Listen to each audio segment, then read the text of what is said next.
Okay, I think we can begin, and I will just keep admitting people as they enter the room. So thank you for joining me this morning. I will be giving this same session this evening at 7 o'clock. I'm going to share my screen, and this is understanding your child's learning style K through 8. Okay.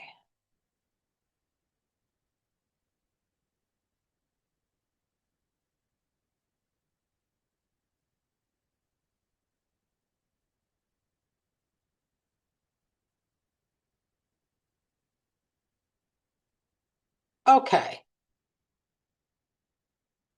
So the purpose of today's presentation is to understand how children learn best, recognize different learning preferences from pre-K all the way up to 8th grade, learn practical ways to support learning at home, and then strengthen our homeschool partnership because that obviously can bring value to a student's educational journey. Okay, so a learning style is how a child takes in and understands information. Most children use a mix. It's not just one or the other, it could be a combination.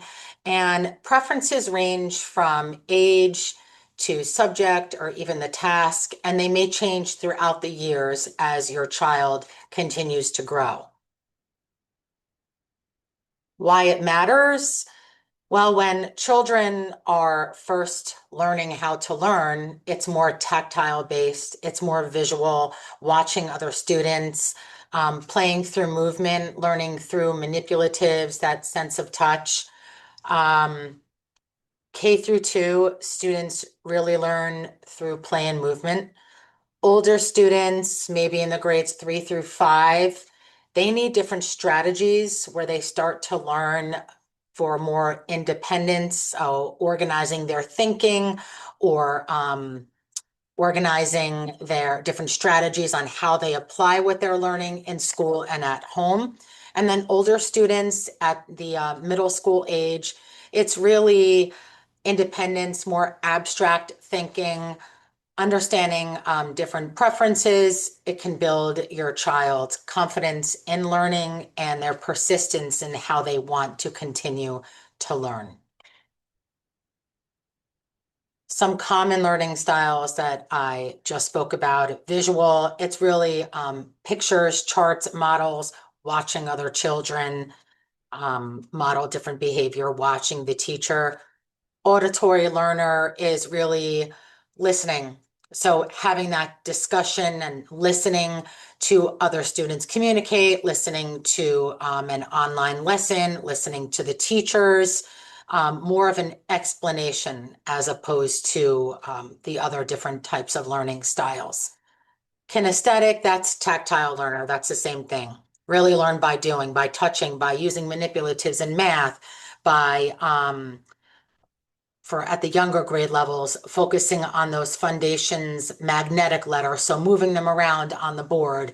It's very hands-on. It's a lot of movement. What this looks like at the K2 level is picture books, different visuals, different resources hung throughout the classroom, alphabet charts on the desk, number charts, number line on the desk, listening to songs for more auditory read alouds, verbal directions, listening to the peers in the classroom. Kinesthetic is, again, tactile. That's more play-based, touching things, movement, manipulatives. Um, that's more at the K2. At 3, 5, it's graphic organizers, different diagrams, maybe some note-taking, more visual, note-taking from the smartboard or from the Elmo projector, and looking at it more visual. Auditory is really listening to your peers, listening to your teacher, more discussion based, more hands-on projects. Um, Kinesthetic is maybe using, as I said, those math tools, some science experiments by touching the materials. It's more hands-on. And then at the 6, 8 level, it can be Google Slides. It can be different articles that are posted in Google Classroom or on the Smartboard or Elmo projector when students are in their Chromebooks, really just looking at the different resources that are presented to them, some color-coded notes maybe on the device. Auditory is Socratic seminars during ELA class, different debates that we have, podcasts that teachers may share on Google Classroom or play in the classroom. Um, Maybe rehearsals when you're about to present something in a world language and you're presenting your findings, your artifacts, your presentation to the staff, to the students. And kinesthetic is again in science, um, touching the labs, touching the experiments, being able to jot down the answers and then apply it to real world application. So in the STEAM cycle, this actually takes place a lot applying it to real world situations at the middle school level. Okay, noticing some signs that your child may prefer at home. Um, Noticing details. So if you are showing your child something at home and they are focused and they're in tune to what you're showing, or they like to draw or they like to watch demonstrations, that is showing more signs of a visual learner. Auditory is when you're talking through ideas or when they're listening to what you're saying and it looks like they're comprehending what you're saying, remembering verbal instructions, as opposed to things, instructions that are written down, maybe on some charts at home. That's more auditory based. And kinesthetic and tactile learners is if your child needs to move around, if your child needs to touch things, or if your child needs to try something, you model something at home and then your child has to do it. That's showing the signs of a more kinesthetic and tactile learner at every grade level, every age. Just important that for parents to know that learning styles are not labels. They are just strategies of how your child learns the best. And as I said in the beginning, it might start off as the younger grade levels, more tactile learner. And then as he or she gets older, it may turn into visual, auditory, up until they're adults, it could even change. How I learned when I was a young child is much different than how I learn now as an adult. And it is good if your child has multiple different learning styles. It's okay if he or she does not, but it's also good if he or she does because it's different strategies and they can benefit from learning in many different ways. Um, and it is okay if they struggle sometimes with how they're learning, or if they're realizing that I used to be able to look at something and remember it, but now I have to look and listen to it. It's just a part of growing, and it's just a part of their learning path. And it's okay to explain to them, you know what? I'll say it to you and I'll show it to you. And then maybe we can model it and work it out together. These are just different ways to help children at home and at school with making sure you're reaching their ability to be able to learn the content and all of the lessons that they're going to be learning in life. Okay, how schools can support all learners. It's making sure that we use our visuals, that we have those discussions in the classrooms, that when students in math or in science have that hands-on learning experience, sometimes in the other content areas as well, if they are using devices and they're presenting material, that can also be a way to make sure that we are reaching the students at that visual level of learning. Auditory is really just providing that structure that they need to hear what you're saying in the classroom, to hear what their peers are saying, if they are working on a debate or if they are sharing a math problem, listening to how one another solves the problems. And then that hands-on different movement breaks when you're walking around during a science lab or when you're maybe trying to plot different points on a graph with your peers in math class. A lot of different ways for students to take these movement breaks and modeling and hands-on activities. So schools have to just ensure that we support students with all of our content areas, even our youngest learners, just really exposing them to different types of resources in order to make sure that they're able to learn. How you can support it at home, and this is common for all grade levels. And I think I talk about this at the majority of the parent sessions, just creating that consistent routine at home. Some parents are home when their children get home from school. Other parents are not, regardless of what works well in your household, creating that routine so it's the same every day. And then integrating after school activities, if that's the case. Different, family time, dinner time, that downtime when they come home, whatever works for your individual families, just making sure that it's a consistent routine. Also, it's completely fine to break work into small steps. Sometimes, especially with our new math program this year, when students are on My Path at home, it's okay to give them a break every 10 minutes sometimes. It depends on your child's age and it depends on the needs of your child. But you never want to have any type of schoolwork or homework come to that frustration point, because then it's time to stop, walk away, and then come back when your child is ready. Encouraging effort, not perfection. It's fine if you get answers wrong and you learn from it. That's how kids learn. That's how adults learn. So you always want to try, you always want to encourage your children to try their best. And whatever their best is you're happy with, as long as you know that the effort is put in and that there's studying that took place and that your child is really putting in a good effort, really encouraging that. And then praising different strategies, not results. So if your child comes home with a C on a quiz that he or she received, it's okay. C's are okay, as long as I said the effort was there. So for instance, my son will come home with a C in math on a quiz. If I know he studied and I know that he tried his best, I'm going to tell him he did a good job and that I liked the strategies that he used. Maybe what can we use a little bit differently for next time? But as long as I know that the efforts were there, it's okay. So whatever you have at home, if you have certain grades in mind, or if you just have an idea in mind that how your children prepare for homework or classwork or projects, presentations, um, as long as that effort is behind it, whatever works for your family dynamic to praise those strategies, not just the results, will really be better in the end for your child.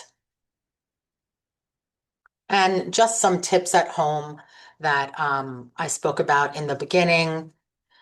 Visual learners, they like charts on posted on their refrigerator, posted in their bedrooms. It could be pictures at the younger levels or actual chore charts or reminder charts for older students. Some could be color coded, different days of the week or different activities. Let's say your child is involved in karate after school, that could be one color on one certain day. If they have to prep for a quiz and you see it on Google Classroom or in a teacher's newsletter, that could be red. Don't forget to study for this. So however it works in your family, but I think for visual learners, having charts and just pictures, checklists up there surrounding your house is a good idea. And it really mirrors a lot of the classrooms here. They have resources around the classroom. Some students have resources on their desks, depending on the grade level. Auditory learners, just some tips on talking it out, explaining the answers out loud. Sometimes If a student receives, let's say something wrong on a math assignment or homework, talking out the answer might, ring a bell with your child that, oh, you know what? Now that I'm saying it out loud, I could have done this. And that's any age level on how detailed that you get. Of course, an eighth grade response and a kindergarten response will be a little bit different, but talking it out and explaining answers or explaining strategies and routines out loud can definitely benefit. And then kinesthetic, tactile tips, just movement breaks, hands-on tools. So if you have a younger student, maybe having some counters for math to have he or she count out what they're learning. And it could be, it could be beans, at home, lima beans or things like that that you have at home. It could be different blocks. It could be so many things. It could be straws. Um, could be just stuff that you have at home, in your kitchen or even in your bathroom. My kids have counted out Q-tips when they were younger because I didn't purchase the supplies that, any manipulative. So I said, okay, let's count, toothpicks or Q-tips, things like that. Allowing those movement breaks is, I think, could be beneficial for a lot of students. Even if you don't find that your child is a kinesthetic learner, sometimes it's okay to say, you know what, I'm seeing some frustration, or you know what, you've been working really hard, just get up and move.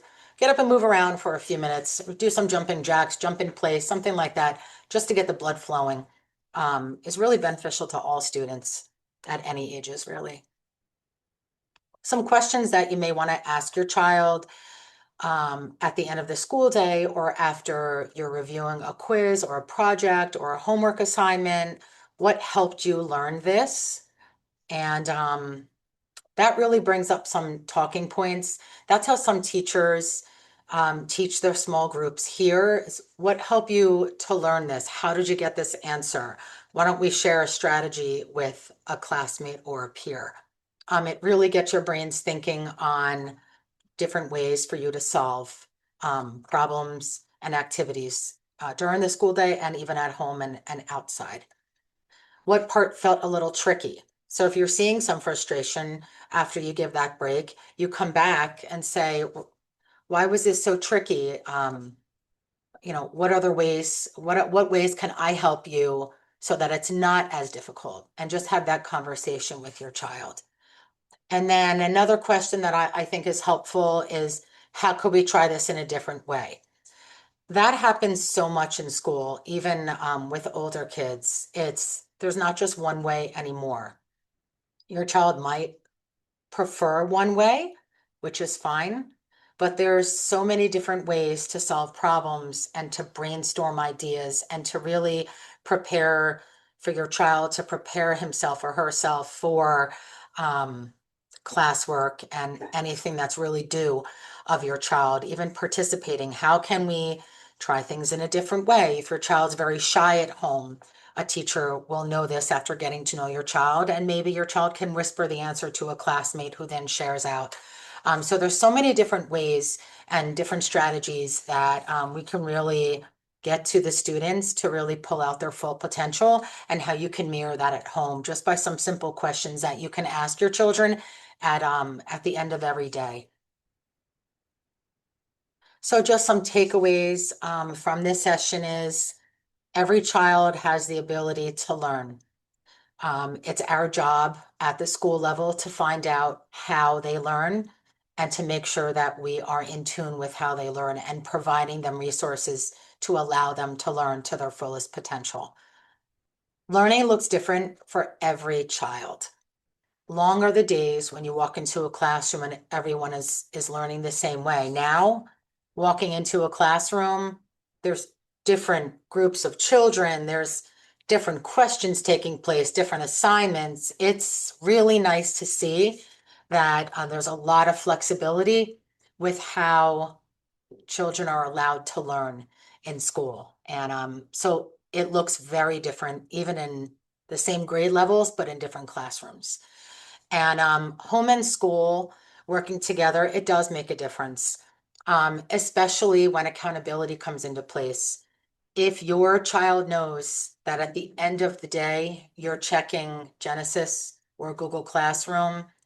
There's that factor in a student at the older grades where it's, okay, I know I have to get this done. I know my mom or my dad or my guardian will see what I have to do. Um, for the younger grades, it's just knowing that if I'm stuck with something on homework, that my parents may reach out to my teachers and ask for support, or that I can reach out as a student, I can reach out and let my parents know I don't really understand this. So that there is that relationship between you as the parents and the teachers, makes a difference for all of us. And there's also a comfort level that needs to be had between the parents and the teachers so that you are able to really advocate for your child. Okay, this will be posted by the end of this week. I'm going to stop sharing now and see if anybody has any questions for the group. I'd be happy to answer. Um, if not, you can email me separately at ljones@longhill.org. I can look into the chat now to see if there are any questions. I'll wait a few minutes for any questions. And I do want to thank you for attending.